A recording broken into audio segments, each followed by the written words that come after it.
নমস্কার বন্ধুরা। আর আজকে আবারও একটা নতুন ভিডিও নিয়ে তোমাদের সঙ্গে আমি গণেশ। আমরা আজকে এসেছি লাহিড়ী বাবার আশ্রমে। আর এই লাহিড়ী বাবার আশ্রমটা রয়েছে হুগলিতে।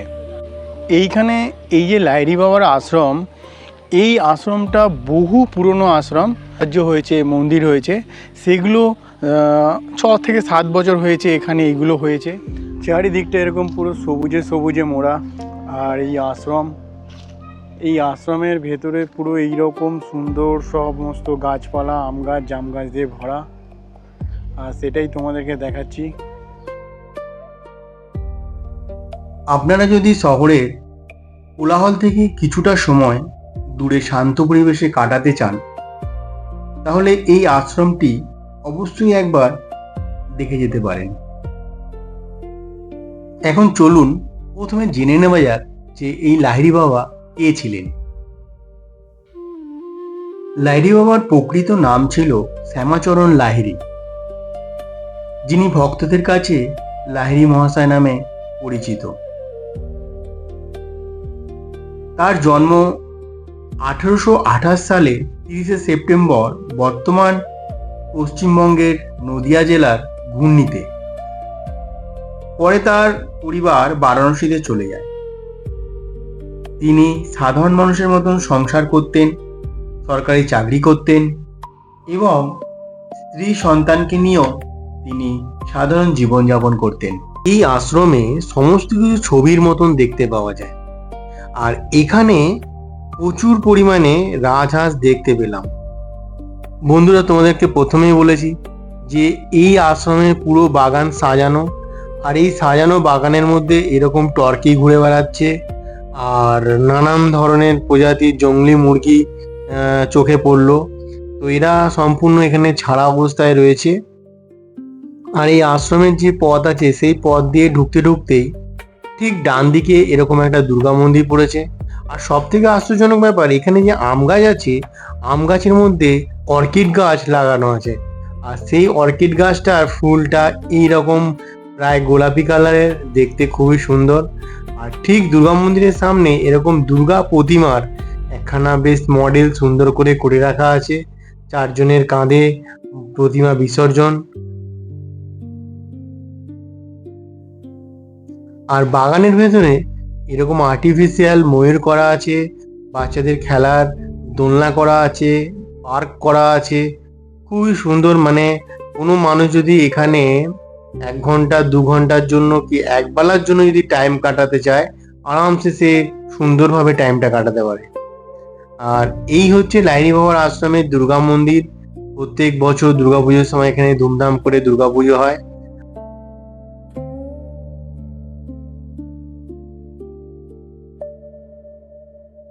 মন্দির থেকে বেরিয়েই এরকম সোজা রাস্তা চলে যাচ্ছে লাহিড়ী বাবার যেখানে সমাধিস্থল সেখানে। তো ফাইনালি আমরা এখন লাহিড়ী বাবার আশ্রমে চলে এসেছি। আর ভেতরটা ঘুরে দেখছি, আর বন্ধুরা তোমাদেরকেও দেখাচ্ছি। তো এখানে প্রতিটা জিনিস যেন একটা ছবির মতন হয়ে আছে, আর দেখতে খুবই ভালো লাগছে। আর এখন আমরা লাহিড়ী বাবার যে মন্দির হয়েছে, সেই নতুন মন্দিরের দিকে এখন যাচ্ছি। আর সেই মন্দিরটাও তোমাদেরকে পুরো ঘুরে দেখাবো। এই বোর্ডটির মধ্যে এই মন্দিরের সম্বন্ধে আর লাহিড়ী বাবার সম্বন্ধে কিছু লেখা নোটিশ রয়েছে। মন্দিরে ঠিক ঢোকার একদম মুখে চোখে পড়ে গেল এইরকম একখানা সুন্দর রথের, যে রথে শ্রীকৃষ্ণ সারথী আর অর্জুন সেই রথে যুদ্ধের মুভমেন্টে রয়েছে, যুদ্ধের রূপে। আর মন্দিরের চারিদিকটা এইরকম একটা সুন্দর বাউন্ডারি করা আছে। আর বাউন্ডারি যে মন্দিরের এত সুন্দর, তাহলে মন্দিরের ভেতরটা কত সুন্দর হবে। তো চলো বন্ধুরা, মন্দিরের ভেতরে ঢুকে কিছু দেখা যাক।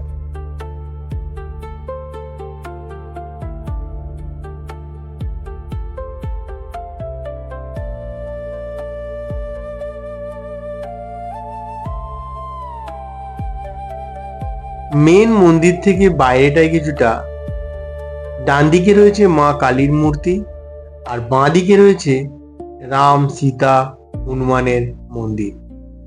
তোমাদের সামনে যে মন্দিরটা দেখা যাচ্ছে, এটা কিছুটা দক্ষিণেশ্বরের মন্দিরের আদলে বানানো, বাট এটার মধ্যে কালী ঠাকুর বিরাজমান। আর এখানে ভক্ত যারা আসে তারা পুজো পাঠ করছে। মেন মন্দিরের সামনে ঠিক ঢোকার মুখে এরকম একটা তুলসী মঞ্চ রয়েছে, আর তুলসী মঞ্চের সামনেই রয়েছে এরকম একখানা বড় গম্বুজ। জানি না এই গম্বুজটা কিসের। তাও অনেক সময় দেখেছি যে জগন্নাথ মন্দির যেখানে হয় সেখানে মন্দিরের সামনে এরকম গম্বুজ থাকে। আর এই যে দেখতে পাচ্ছেন বাঁ দিকে, এখানেই রয়েছে রাম, সীতা, হনুমানের মূর্তি। আর সোজা যেটা দেখতে পাচ্ছেন এইখানেই রয়েছে লাহিড়ী বাবা। আমার পেছনে যে মন্দিরটা রয়েছে এটাই হচ্ছে লাহিড়ী বাবার মন্দির। আর লাহিড়ী বাবার নিচে রয়েছে ও একটা ডিটেলস তোমাদেরকে এই ভিডিওর মধ্যে আমি দিয়েছি। তো চলো বাড়ির দিকে যাওয়া যাক। আশ্রম থেকে ঠিক বাইরে বেরোতেই ছোটবেলাকার একটা স্মৃতি, একখানা স্ট্যাচু দেখতে পেলাম। সত্যি ছোটবেলায় কিছু কিছু স্মৃতি এইসব জিনিসের সাথে আজও মনের মধ্যে ভেসে যায়। এই আশ্রম আমাদেরকে শেখায় যে শান্তি বাইরে নয়, আমাদের নিজের মনের মধ্যেই রয়েছে। আর সেই শান্তির পথই দেখিয়েছিলেন এই লাহিড়ী মহাশয়। আপনারা যখন এখানে আসবেন তখন অবশ্যই আশ্রমের নিয়ম মেনে চলবেন। আর এই আশ্রমটা পুরো খুব সুন্দর সাজানো গোছানো। সেই হিসেবে বলি পরিষ্কার পরিচ্ছন্নতা বজায় রাখবেন। আর যেহেতু এটা লাহিড়ী বাবার সাধনাগার, ওনার স্মৃতির উদ্দেশ্যে এটা বানানো হয়েছে, সেহেতু এখানটায় একটু নীরবতা পালন করবেন। আর ছবি অথবা ভিডিও করার আগে আশ্রম কর্তৃপক্ষের কাছ থেকে একবার পারমিশন নিয়ে নেবেন। যারা প্রথমবার এখানে আসছেন তারা ব্যান্ডেল স্টেশন থেকে অটো করে অতি সহজেই এখানে পৌঁছে যেতে পারেন। একদিনের ভ্রমণস্থান হিসেবে আমি তো বলবো এটা খুবই একটা ভালো জায়গা। যারা এখনো আসেনি তাদেরকে বলবো একবার অন্তত ঘুরে যাও, দেখে যাও। আশ্রমে থাকা রাজহাঁসগুলো সন্ধে নামার সাথে সাথেই নিজের গৃহে ফিরছে। এদের দেখে আমারও গৃহে ফেরার কথা মনে হলো, কারণ কিছু সময়ের জন্য নিজেকে হারিয়ে ফেলেছিলাম এই আশ্রমে। এই আশ্রমে প্রতিটা জিনিসই দেখার মতন জিনিস, আর তোমাকে থমকে দাঁড় করিয়ে দেবে এই প্রতিটা জিনিস দেখার জন্য। মন্দিরে ঢোকার সময় জুতো খুলে ঢুকতে হয়, আর আমরা এই স্থানে জুতো খুলে রেখে গেছিলাম। তো চলো এখন জুতোগুলো নিয়ে তো এবার আমাদেরকে বাইরে বেরোতে হবে। তো এখানে জুতো 2 টাকা করে রাখতে নেয়। যারা এই আশ্রম দর্শন করতে আসছো তাদের উদ্দেশ্যে আমি একটাই কথা বলবো, তোমরা বাইরে এখানে ওখানে জুতো না খুলে এই আশ্রমের ভেতরে জুতো খুলে রাখার সুবন্দোবস্ত আছে।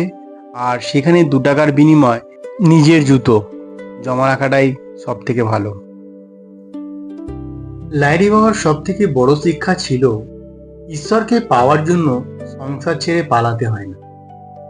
নিজের দায়িত্ব পালন করেও ধ্যান, সাধনা এবং সৎ জীবনযাপনের মাধ্যমে তুমি ঈশ্বরকে পেতে পারো। এটাই তার বড় শিক্ষা ছিল। তিনি কখনো কোনো মানুষকে ধর্ম হিসেবে দেখতো না, তিনি মানুষকে মানুষ হিসেবে দেখত। এই জন্যই এনার আশ্রমে মন্দির, মসজিদ, গির্জা এই 3টেই এনার আশ্রমে দেখতে পাওয়া যায়।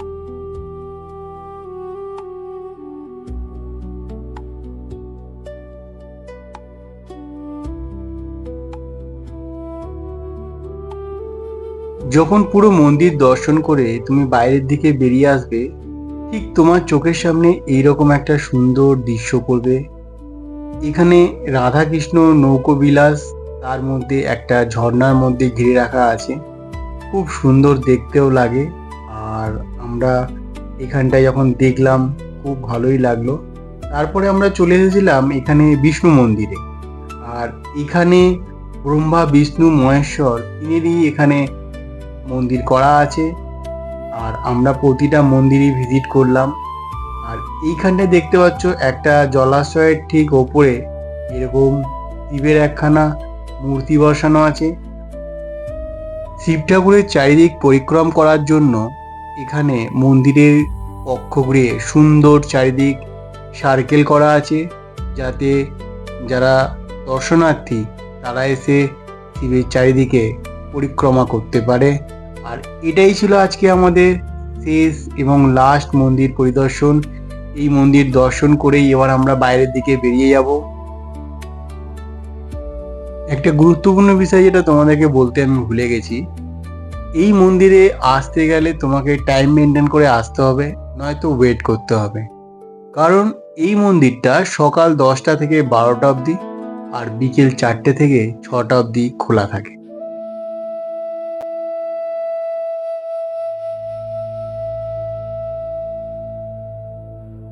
আমরা এতক্ষণ একটা ফ্যান্টাস্টিক জায়গা ভিজিট করলাম আর খুব ভালো লাগলো।